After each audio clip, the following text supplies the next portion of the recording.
거룩한 주님의 날 하나님의 은혜가 우리 사랑하는 성도들의 마음까지라도 크게 역사하셔서 은혜가 풍성한 그런 시간 되시기를 주의 이름으로 축복합니다.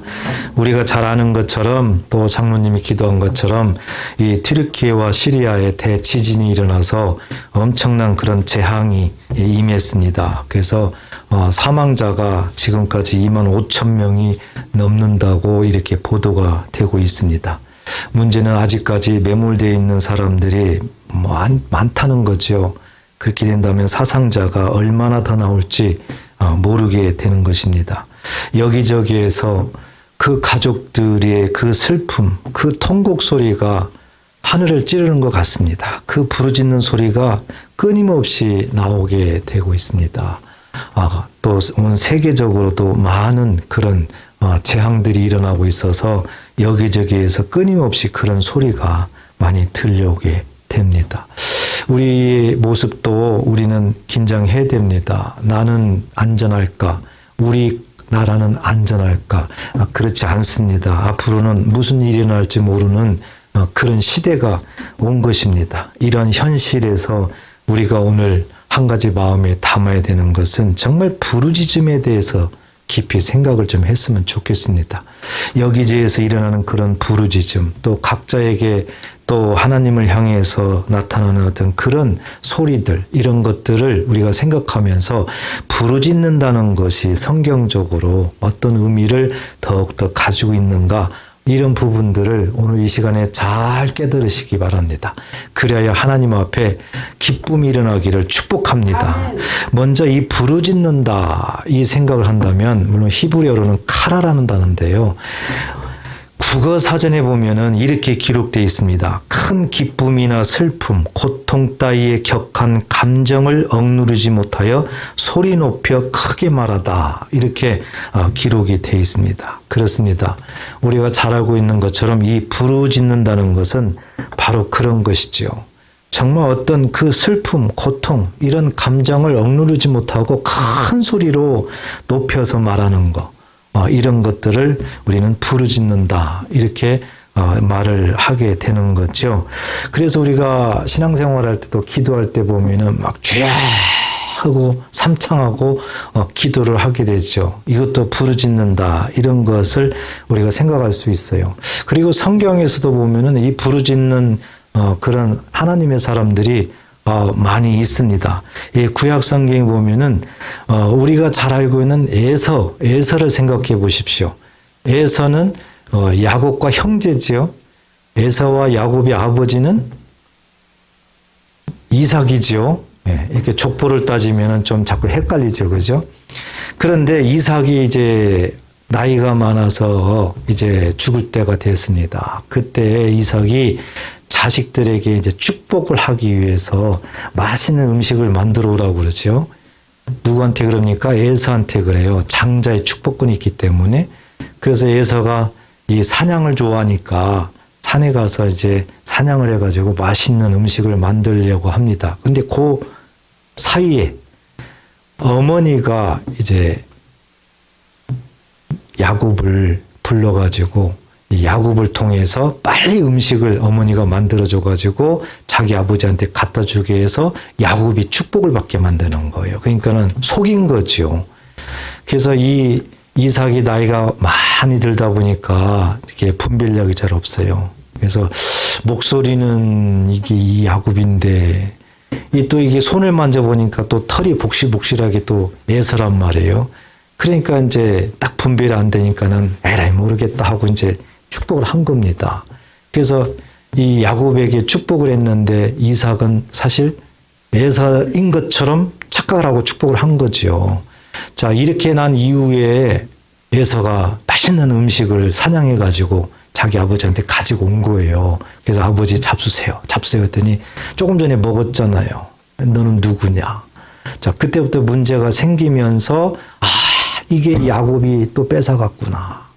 야곱이 자기가 받아야 될 이 축복을 뺏어갔구나 해가지고 이 에서가 어떤 행동을 하게 되는데 성경을 보게 되면 창세기 27장 34절에 보면 에서가 그의 아버지의 말을 듣고 이제 자기 아버지가 야곱에게 축복한 이 사실을 이제 다 들은 거죠. 소리질러 슬피 울며, 바로 이 부분이에요. 소리질러 슬피 울며, 다른 말로 하면 방성되고 가며 그러거든요. 또 다른 말로 하면은 소리 높여 부르짖으며, 그 뜻입니다. 에서가 너무 원통한 겁니다. 너무 애통한 겁니다. 뺏긴 거예요. 내가 받아야 될 그 축복을 저 야곱, 저놈 때문에, 저놈이 속여가지고, 아버지를 속여가지고 저렇게 됐다. 얼마나 애통하면서 크게 소리질러 울었는지 몰라요. 하면서 아버지여, 아버지여, 내게도 축복하소서. 내게도 그리하소서. 나에게도 좀 축복해 주세요. 나에게도요. 하고 소리질러서 대성통곡을 하는 겁니다. 이 모습이 부르짖는 모습이에요. 그러니까 성경에 보면은 이렇게 소리 높여서 큰 소리로 부르짖는 그런 하나님의 사람들이 많이 있습니다. 자, 우리는 이렇게 부르짖는다는 것을 이해할 수가 있어요. 그리고 여러분들이 각자 기도할 때에도 정말 어떤 애통하는 일, 너무너무 이 누명을 쓰고 너무 이 어찌할 수 없는 그런 상황에서 정말 산속에 가서라도 그냥 소리를 지르면서 부르짖고 싶은 어떤 그런 때가 누구나 다 있습니다. 그런데 오늘 여기에서 우리가 한 가지만 조금 더 생각해야 될 것은, 하나님께서 부르짖음이라는 것은 어떤 의미로 말씀을 하실까? 하나님도 우리처럼 똑같이 이런 모습으로 부르짖는다는 의미를 담고 있을까? 하나님도 그렇게 말씀하실까? 하나님의 관점에서 부르짖음이 뭔가를 알아야 됩니다. 그걸 알아야 돼요. 그러니까 지금까지 제가 말씀드린 것은 우리 사람들이 이해하는 거죠. 사람의 관점에서 부르짖음이라는 것이 이런 거구나. 우리가 쉽게 이해를 한 거죠. 그렇지만 하나님은 사람과 다릅니다. 그렇기 때문에 하나님의 관점에서 부르짖음이라는 것이 어떤 의미를 갖고 있는가, 우리가 그것을 알아야 돼요. 그래야지 하나님을 더 깊이 알 수가 있는 겁니다.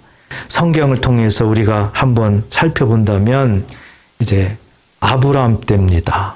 아브라함 때 하나님은 아브라함을 통해서 큰 일을 행하셨죠.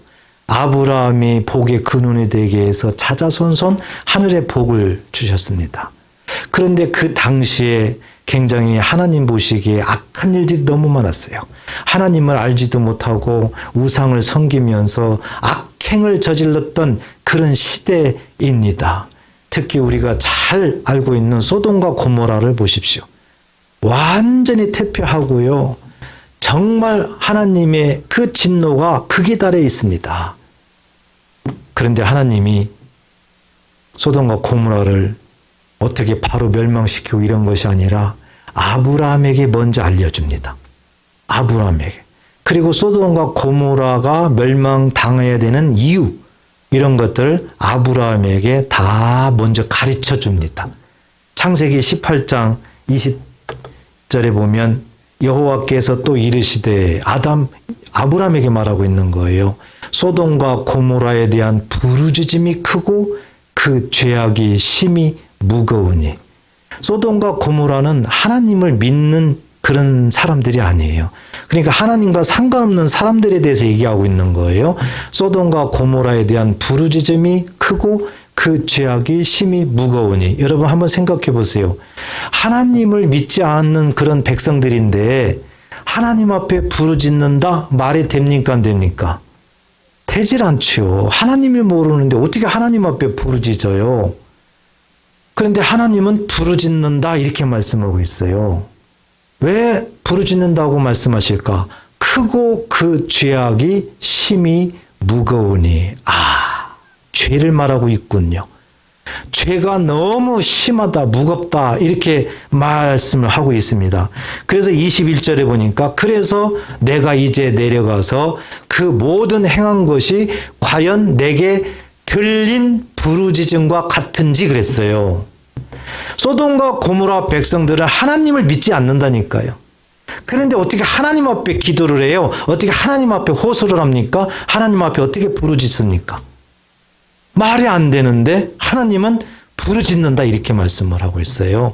그래서 그 부르짖음이 정말인지 아닌지를 하나님이 내려가서 확인하겠다는 거예요. 무슨 의미입니까?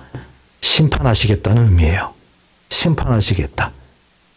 그래서 하나님께서 이렇게 아브라함에게 이 사실을 먼저 알리는데 하나님의 그 마음을 가만히 보니까 하나님의 자녀가 어떤 부르짖는다도 아니고 하나님을 모르는 이방인들이 어떤 부르짖는다 이렇게 말을 하는데 이방인들이 하나님 앞에 기도할 리는 없고 그렇다면 뭘까? 하나님이 말씀하는 부르짖음이라는 것은 뭘까? 바로 조금 전에 20절에서 죄악이 심히 무거움으로 했잖아요.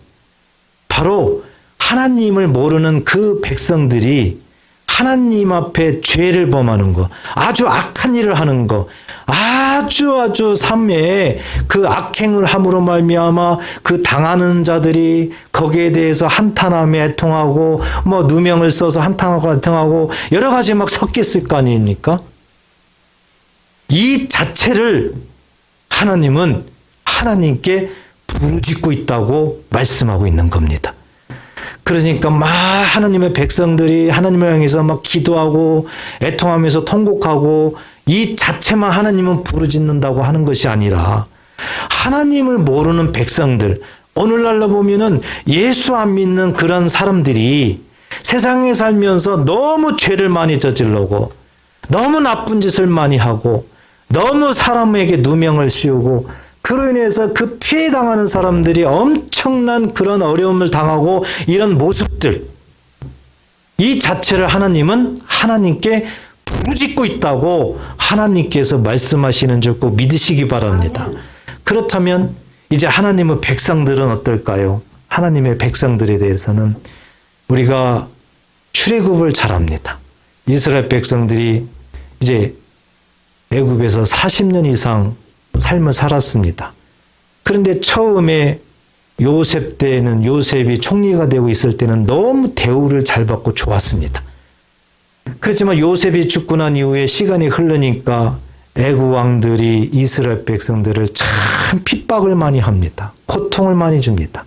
그러나 하나님은 이스라엘 백성들을 선민으로 택하셨죠.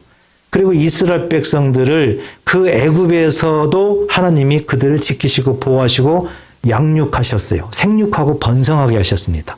그래서 한 나라를 이룰 정도로 큰 백성들을 형성을 시켰습니다. 때가 돼서 하나님께서 모세를 통해서 이제 출애굽을 시켜서 이제 광야로 들어가고 뭐 하나님의 인도하심으로 이스라엘 백성들이 이렇게 가고 있습니다. 그런데 그 모습을 이 광야에서 모세가 어떤 상황에 직면했을 때 이제 말을 하게 되고 이런 또 하나님이 왜 이스라엘 백성들을 출애굽시켰는지를 하나님이 이제 우리에게 자꾸 알려줍니다. 출애굽기 2장 23절에 보면 여러 해 후에 애굽 왕은 죽었고, 그렇죠? 요셉이 살아있을 때는 대우를 받았어요. 근데 요셉이 죽고 난 이후에 애굽 왕도 이제 바뀌게 되는 거죠. 그 이후의 왕들은 이스라엘 자손을 핍박했습니다. 엄청 학대를 했습니다. 그래서 상상할 수 없는 그런 노동을 시켰습니다. 그렇기 때문에 이스라엘 백성들은 너무 고통스러운 거죠. 이스라엘 백성들은 그 삶 자체가 죽음과 같은 겁니다. 죽음과 같은 거예요. 그 고된 노동으로 말미암아 부르짖는 소리가 하나님께 상달된지라 그랬어요. 자, 여러분 여기서도 생각을 해보세요. 이스라엘 백성들이 하나님께 택함을 받은 선민이요. 그렇지만 가만히 그 이스라엘 백성들을 보면은 하나님을 신뢰하는 믿음은 거의 찾아볼 수가 없어요. 거의 찾아볼 수 없어요. 만약에 믿음이 없다면, 하나님에 대한 그런 믿음이 있다면 그들이 하나님 앞에 막 부르짖으면서 죄하면서 뭐 금식도 하면서 뭐 그렇게 기도했을까요? 안 하겠죠. 하나님을 잘 모르는데, 하나님에 대한 어떤 신뢰성이 없는데 어떻게 그렇게 기도를 합니까? 그렇지만 단지 애굽 왕으로부터 그 엄청난 핍박, 엄청난 고난, 그 그것으로 인해서 너무 힘들다. 너무 고통스럽다. 삶 자체가 죽음 같다. 아마 이스라엘 백성들은 다 그런 마음 심정했을 거예요. 정말 어려운 그런 삶이었을 겁니다. 그런데요, 하나님은 23절 말씀에서 그 모습을 하나님께 부르짖는다. 이렇게 말씀하고 있어요. 그 부르짖음이 하나님께 상달됐다. 이렇게 말씀하고 있어요. 그러니까 하나님을 믿지 않는 백성들의 그 모습을 통해서 하나님은 부르짖는다를 어떻게 말씀했는가? 또 하나님의 선민 이스라엘 백성들이 하나님 앞에 하는 어떤 그런 모습에서 어떻게 부르짖는가를 하나님은 지금 말씀을 하고 있는데, 종합해 보니까 우리가 생각하는 그 이상의 넓은 것들이 들어있잖아요. 우리는 어떤 어려움이나 어떤 문제나 이런 거 있을 때 큰 소리 높여서 부르짖는다, 호소한다, 기도한다, 이것을 부르짖는다로 알고 있었는데, 하나님은 그것보다도 더 먼저 이 백성들의 삶 자체에 하나님을 알지 못하는 자들은 그 악한 행동을 하는, 악한 삶을 사는 그 자체를 하나님 앞에 부르짖고 있는 거예요. 그리고 하나님의 백성들은 하나님의 백성으로서 살아나가면서 당하는 그런 고통과 핍박, 어려움, 이런 삶 자체를 하나님은 부르짖음으로 하나님은 듣고 계시다는 거예요. 굉장히 우리에게는 중요한 사실입니다. 그렇다면 여기에서 우리한테 중요하다는 한 가지가 뭡니까? 시작이 중요한 겁니다. 시작이. 하나님이 말씀하는 부르짖음에 대한 시작이 어디서부터냐가 중요한 거예요. 우리는 어려운 일 당하고 문제가 있으면 쭉 하나님 앞에 기도할 때 이때가 부르짖음이다 이렇게 생각하잖아요. 그런데 하나님은 그것이 아니라 우리들의 삶에 정말 하나님의 백성으로서 내가 하나님 안에서 고통을 받고 핍박을 받고 어떤 그런 모습, 여기서부터 하나님은 부르짖음의 시작이라는 겁니다. 여러분, 시작이 있어야지 끝이 있잖아요. 그래서 시작이 중요한 겁니다. 시작하지 않으면 끝도 없어요. 시작하지 않으면 아무 일도 일어나지 않아요. 이스라엘 백성들이 40년 광야 생활하고 하나님이 요단강을 건너가라고 할 때도 요단강을 밟아야만 강이 갈라지게 되고 백성들이 건너가서 가나안 땅에 입성하게 되는 겁니다. 만약에 밟지 아니하면, 시작하지 않으면 절대적으로 강은 갈라지지 않고 백성들은 건너갈 수가 없습니다. 우리의 삶에 하나님 앞에 부르짖기 위해서는 이 시작이 중요한 거예요. 시작이. 그리고 방향이 중요하지요. 시작은 했는데 방향이 정확해야 됩니다. 시작은 했는데 엉뚱한 방향으로 가면은 안 됩니다. 달리기 선수가 출발선에서 출발은 했어요. 시작은 했어요. 그런데 방향을 정확히 해서 목표 지점으로 뛰어가야 되는데 엉뚱한 데로 뛰어가 보세요. 방향이 중요합니다. 속도는 중요하지 않습니다. 우리들의 신앙도 마찬가지예요. 시작이 중요합니다. 출발해야 돼요. 그리고 정확한 방향으로 나가야 되는 겁니다. 하나님께서 부르짖는다. 이 말씀에서 우리에게 시작이라는 것을 보여주고 있는 거예요. 우리는 그냥 부르짖으면은 하나님 앞에 부르짖는다, 소리내서 기도한다 이렇게만 생각하는데, 하나님은 그것도 중요하지만 우리들의 삶을 비춰주는 겁니다. 너희 삶이 어떠냐? 이방인들이, 하나님을 믿지 않는 자들이 저렇게 악한 일을 한다면 그것도 하나님이 부르짖음으로 보고 하나님이 들으신다는 거죠. 그리고 하나님이 심판하신다는 겁니다. 하나님의 자녀들이 삶 속에서 아무리 어렵고 힘들고 고난이 있을지라도 하나님 안에서, 하나님 말씀 안에서 살고 있다면 하나님은 그 자체를 부르짖음으로 들으신다는 거예요. 그리고 하나님께서 그 자녀를 돌보신다는 거지요. 그러니까 우리는 출발이 중요하다. 시작이 중요하다. 그래서 꼭 시작과 방향과 또 하나님이 부르짖는다는 그 의미를 잘 마음에 담으시고 하나님의 뜻대로 살아나가시길 주의 이름으로 축복합니다. 초대교회 성도들이 그렇게 살았어요. 초대교회 성도들 보세요. 정말 핍박이 많았던 시대입니다. 너무 고난이 많았던 시대예요. 그 시대는요, 예수를 믿는다고 그러면은 감옥에 가두고 죽이고 그런 시대였습니다. 예수 믿는다는 것은 목숨을 내걸고 예수를 믿어야 됐던 시대가 초대교회입니다. 그런데 그 당시의 성도들 보세요. 그냥 목숨을 내걸고 예수를 믿어요. 목숨을 내걸고. 그래서 문제가 생긴다, 걸린다, 뭐한다 그러면 그냥 감옥에 집어넣고 얼마나 핍박과 그런 고난의 그런 시기인지 모르겠습니다. 우리가 사도행전 5장 17, 18절에 보면 초대교회 성도들이 엄청난 하나님의 표적과 기적을 일으키고 막 이렇게 하니까요. 대제사장들, 사두개인들, 또 서기관들 이렇게 종교 지도자들을 중심으로 해가지고 굉장히 그런 거에 대해서 분노를 느껴요. 초대교회 성도들에 대해서 분노를 느껴요. 시기한다 이렇게 나오죠. 할 수만 있으면 이제 죽이려고 하는 거예요. 저들이. 자, 그렇게 되니까 18절에 보니까 사도들을 잡아다가 옥에 가두었더니, 한번 우리는 직접 당하지 않았지만 우리가 그 당시에 초대교회 성도들이라고 한번 가정해 보세요. 그리고 예수를 믿는데 나를 잡아요. 나를 때려요. 나에게 엄청난 핍박을 해요. 그리고 감옥에 가둬요. 이런 일을 당했다고 생각해 보세요. 얼마나 심각합니까?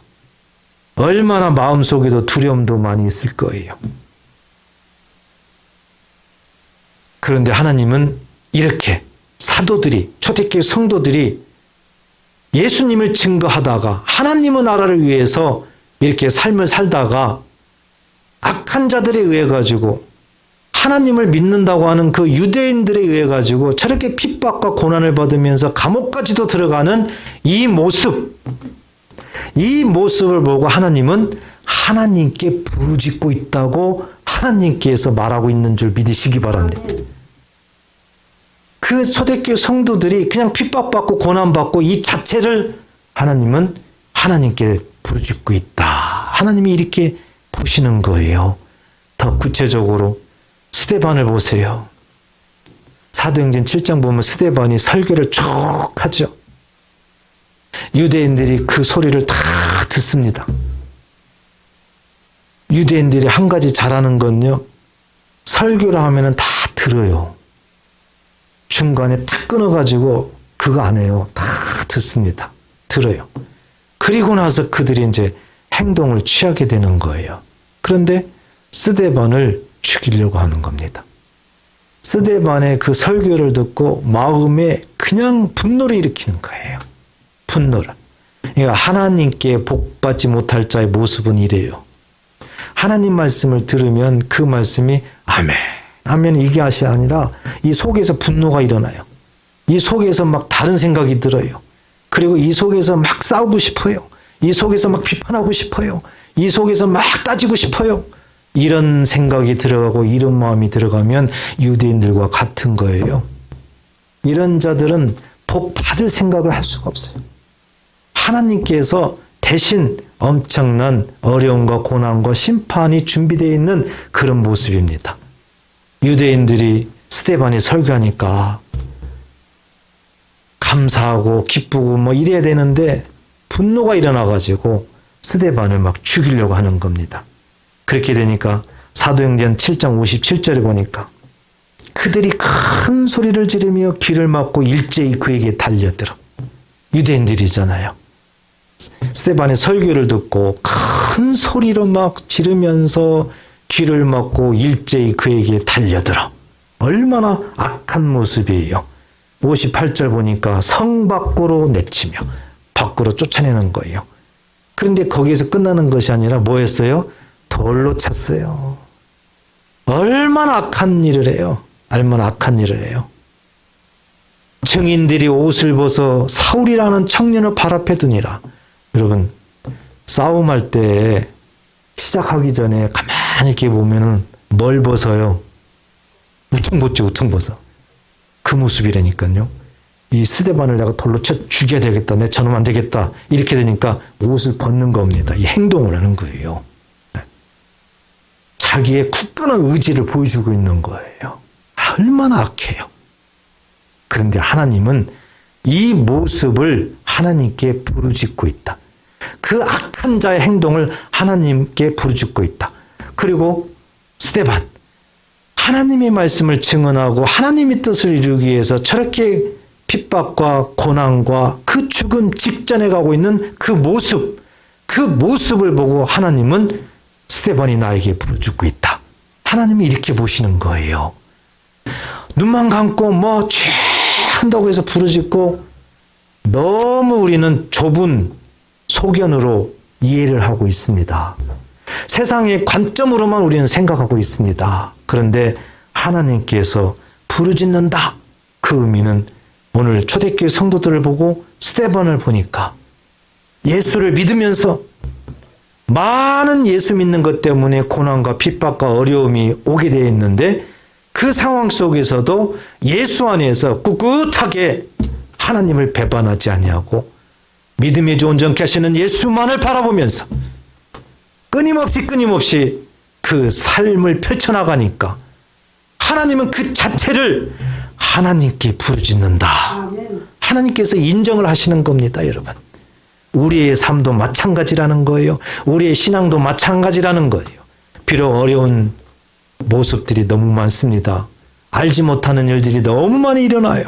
순간순간 고통스러운 일들이 많이 있습니다. 그렇지만 그 상황 속에서도 예수 안에서 주님과 동행하면서 나를 구원하신 우리 주님을 찬양하면서 내가 꿋꿋하게 나아가리라. 이 모습으로 신앙생활하는 이 자체를 우리 하나님은 하나님께 부르짖고 있다. 하나님께서 이렇게 말씀하신 줄 꼭 믿으시기 바랍니다. 그러니까 우리는 우리 삶 자체가 중요한 거예요. 우리 삶을 어떻게 사느냐가 중요한 겁니다. 내가 어떻게 신앙생활하는가가 중요한 거예요. 문제가 있을 때 기도만 쫙 한다고 해서 뭐가 되는 것이 아니라 우리들은 평소의 자체의 삶이 어떤 삶을 사느냐가 하나님은 내게 부르짖느냐 이렇게 보는 기준점이 된다는 겁니다. 그렇기 때문에 우리는 다시 한번 이 부르짖음에 대해서 마음에 새기셔야 된다. 그리고 나도 부르짖는 사람이 그렇다면은 돼야 되는구나. 그런데 말씀을 보니까 될 수가 있구나. 어떤 분은 나는 기도 한 번도 그렇게 해본 적이 없는데요. 막 소리 질러서 기도해 본 적이 없는데요. 나는 없어요. 그런데 오늘 보니까 그렇게 안 했어도 하나님이 부르짖는다고 인정할 수도 있다 이거 아닙니까? 얼마나 좋아요. 한번 웃어보세요. 얼마나 좋아요. 나 기도 안 한 것 같은데도 하나님이 나를 부르짖는다고 인정해 주시네? 이럴 수 있잖아요. 그러니까 우리들의 삶 자체가 중요하다 이겁니다. 보이는 것만 중요한 것이 아닙니다. 내가 어떻게 삶을 살아나가고 있는가 이것이 중요합니다. 자, 이렇게 하나님 앞에 부르짖는 자가 되면 하나님께서 오늘 본문에 보니까 어떤 약속을 하십니다. 오늘 본문을 한번 보겠습니다. 16절 보니까 오늘 본문 16절에 보니까 그 당시에 모세가 이제 광야 생활을 이제 마무리를 하고 가나안 땅으로 들어가야 되잖아요. 그런데 광야에서 40년 동안을 지내기 때문에 얼마나 이 하나님이 이스라엘 백성들을 훈련시켰는가를 알 수가 있어요. 그 광야를 돌아다니면 열흘도 안 걸려요, 열흘도. 근데 40년 동안을 거기를 돌아다닌 겁니다. 모세가 이스라엘 백성들을 데리고 그 가나안 땅으로 이렇게 들어가기 위해서 이제 여기저기를 다니는데요. 있는 곳에서 바로 북쪽으로 직진하면 가나안 땅이에요. 가나안 땅. 그런데 너무 그 길은 험난한 겁니다. 직접 갈 수가 없어요. 그래서 그 옆으로 돌아가지고 이제 어떻게 들어가려고 하는 그 모습으로 백성들을 움직이는데 그 옆으로 돌아가려고 하는 그곳이 에돔 땅이에요. 에돔 땅. 에돔 땅. 그러니까 에돔 왕에게 모세가 간청을 하게 되죠. 우리가 이 땅으로 지나가겠습니다. 그렇지만 이 땅으로 지나가면서 아무것도 해하지 않겠습니다. 아무것도 절대적으로 피해보지 않도록 하겠습니다. 조용 지나가겠습니다. 하면서 이제 에돔 왕에게 말을 합니다. 그런데 그것만 말하는 것이 아니라요. 16절에 보니까 우리가 여호와께 부르짖었더니 그랬어요. 우리가 여호와께 부르짖었더니 우리 소리를 들으시고 그랬습니다. 여기서 부르짖음이 나오죠. 그러니까 모세의 그 마음속에는 이스라엘 백성들이 애굽에서 고통, 고난, 핍박받았던 그 모습을 상기시키시고 또 이스라엘 백성들이 출애굽해가지고 바로 가나안 땅에 들어가지 못하고 광야에서 많은 어려움을 겪잖아요. 여러분 광야 생활이 쉽습니까? 그렇잖아요. 많은 어려움을 겪어요. 그때 겪는 그 고통과 고난. 모세도 마찬가지지요. 이스라엘 백성들이 원망하고 불평하고 그 상황 속에서 그래도 하나님의 명령에 순종하면서 이 백성들을 착 가나안 땅으로 이끌어가기 위해서는 얼마나 고난이 많았겠습니까? 모세가 그 마음을, 그 소리를 에돔 왕에게 전달을 하는 거예요. 그런데 모세의 믿음과 확신에는 뭐가 들어있어요? 이것이 하나님 앞에 우리가 부르짖었다. 이것이, 이 모습이. 그렇게 해서 하나님은 들으셨다는 겁니다. 하나님 들으셨다. 자, 하나님이 들으시고 이제 어떻게 했느냐? 이렇게 부르짖었더니 하나님께서 들으시고 어떻게 했느냐? 천사를 보내셨다 이겁니다. 천사를. 바로 이겁니다. 하나님께서 그 부르짖는 자의 소리를 들으시면 반드시 하느님이 약속한 그 한 가지가 있는데 그게 뭡니까? 천사를 보냈다. 믿으시기 바랍니다. 아멘.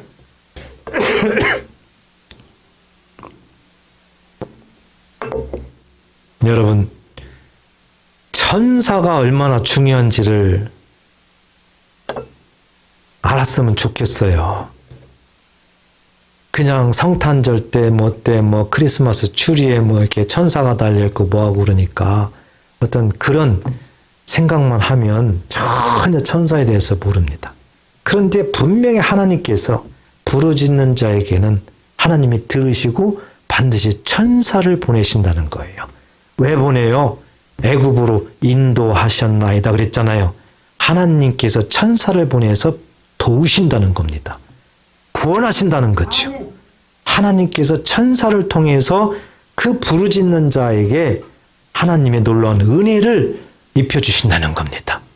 그러니까 천사가 보내져서 천사가 나를 위해서 돕지 않는다? 살 수가 없어요. 아무 응답도 받을 수가 없어요. 아무 일도 일어나지 않습니다. 천사가 일을 하는 것이 그렇게도 중요한 겁니다. 그런데 하나님이 이스라엘 백성들을 택하시고 사랑하시고 이스라엘 백성들이 그 고통과 그 통곡 소리, 그 모습을 하나님은 부르짖는다로 들으시고 하나님께서 천사를 보내서 이스라엘 백성들을 출애굽시키시고 이스라엘 백성들이 홍해를 건널 수 있도록 홍해를 가르시고 이스라엘 백성들이 가나안 땅에 들어갈 수 있도록 요단강을 가르시고 다 천사가 하나님의 뜻을 받들어 행한 줄 믿으시기 바랍니다. 히브리서 1장 14절에 보면 모든 천사들은 섬기는 영으로서 그랬습니다. 모든 천사들은 섬기는 영으로서 하나님을 섬기는 영이라는 거예요. 하나님이 천사들을 창조하셨어요. 그리고 하나님을 섬기라고 그들에게 임무를 주셨습니다. 그렇기 때문에 모든 천사들은 하나님을 섬기는 영인 줄 믿으시기 바랍니다. 그런 하나님께서 구원받을 상속자 누굽니까? 예수 믿는 저와 여러분들입니다. 저와 여러분들을 위하여 섬기라고 보내심이 아니냐 그랬습니다.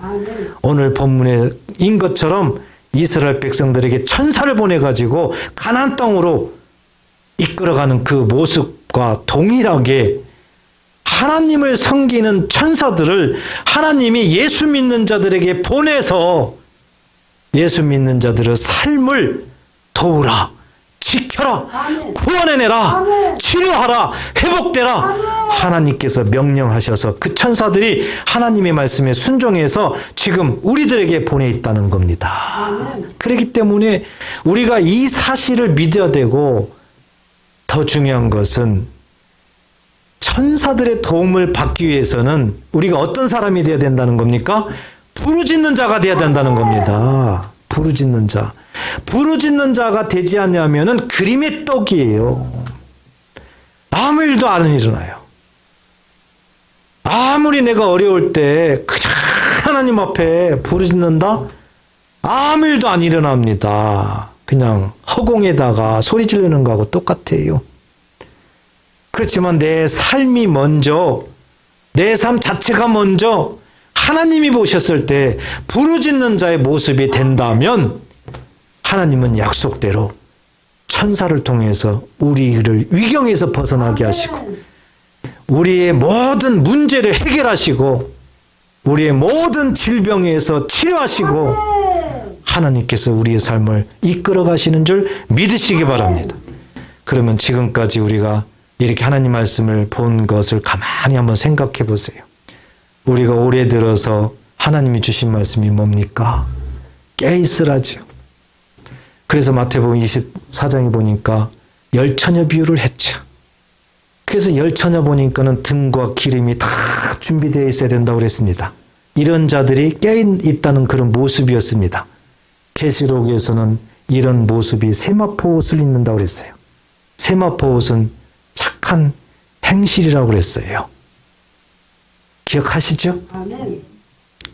그때가 한 달 넘었는데 지금까지 기억해요, 그걸? 세상에, 혹시 그런 생각 안 하세요? 바로 깨어있는 이 모습이 하나님께 부르짖고 있는 모습입니다. 기름과 등을 갖고 있는 이 모습이 바로 하나님 앞에 부르짖는 그 시작점에서 우리는 지금 진행하고 있는 거예요. 선한 행실을 하고 있는, 착한 행실을 하고 있는 이 모습 자체가 하나님께서 보실 때 하나님께 부르짖고 있다. 이 출발에서 이미 하나님은 인정하고 있는 겁니다. 우리가 말씀을 읽고 듣고 지키자. 이것을 실천으로 우리가 하나님 앞에 이제 정하고 나아가고 있지요. 바로 하나님께서 예수님을 통해서 이미 나에게 십자가를 통해서 구원을 베풀어 주셨다. 하늘의 복을 이미 주셨다. 이미 받았다는 이 믿음을 가지고 날마다 하나님 말씀을 가까이 읽고 듣고 거기에 멈추는 것이 아니라 지키는 자리에 나아가 있다면 하나님께서 너는 부르짖는 자의 자리에 있다. 이렇게 인정하는 줄 믿으시기 바랍니다. 그러니까 우리가 지금까지 하나님 말씀을 들었던 그 말씀에 순종을 하게 되면 우리는 이미 출발했어요. 우리는 이미 시작됐어요. 뭘로요? 부르짖는 자로. 자, 여기에 우리가 함께 동참을 해야 됩니다. 같이 시합을 하고 같이 뛰어야만 나중에 목표점에 같이 도달하는 거예요. 여기에서 낙오된다. 아직 출발도 못했다.